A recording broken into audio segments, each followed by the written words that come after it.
నమస్తే అండి. ఎలా ఉన్నారండి? అంతా బాగున్నారా? నేను కూడా బాగున్నానండి. ఇది రాధాకృష్ణుల ఫోటో. రాధాకృష్ణుల ఫోటో గురించి చెబుతానండి. మనం ఎక్కడ పెట్టుకోవాలి అనేది.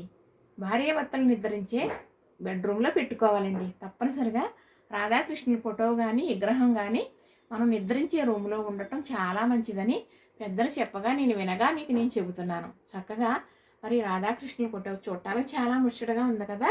మరి ప్రతి ఒక్కరు కూడా ఇలా బెడ్రూమ్లో పెట్టుకోవాలండి. అంటే మరి రాధాకృష్ణులు అంటే ప్రేమకి ప్రతిరూపమే కదా. ప్రేమకి ఒక అర్థం చెప్పిన వారే కదా. ప్రేమ విలువ చూపిన వారే కదా.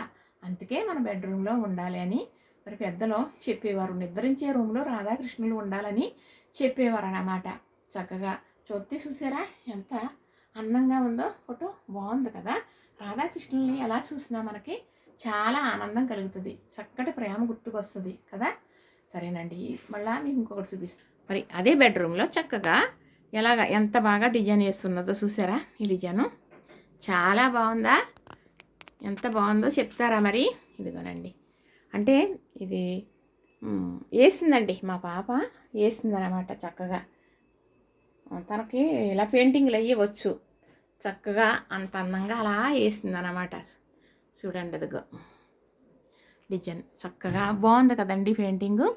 ఈ రూమ్లో చక్కగా అంటే వాళ్ళ బెడ్రూమ్లో వేసుకున్నారు. వాళ్ళ బాబుకి బెడ్రూమ్లో బుద్ధుడు బొమ్మ వేసిందండి. తన పెయింటింగ్లు వచ్చిన వల్ల కొనటం చాలా తక్కువ, తను తయారు చేసేయడం చాలా ఎక్కువ. అలానే బొమ్మలు కూడా చాలా చేసింది, చాలా పెట్టింది. అవి కూడా వీడియోలు తీసాను, పెడతాను చూద్దురుగానే.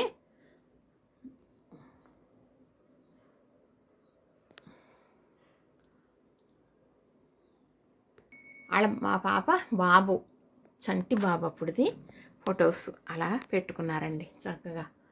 చూసారా చంటోడు ఎంత ముద్దుగా ఉన్నాడు అప్పుడు. ఇప్పుడైతే 8 సంవత్సరాలు.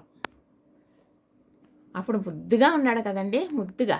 ఇప్పుడు చాలా బొద్దుగా ఉంటాడు.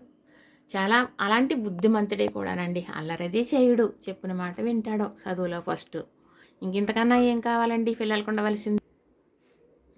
ఇదేనండి.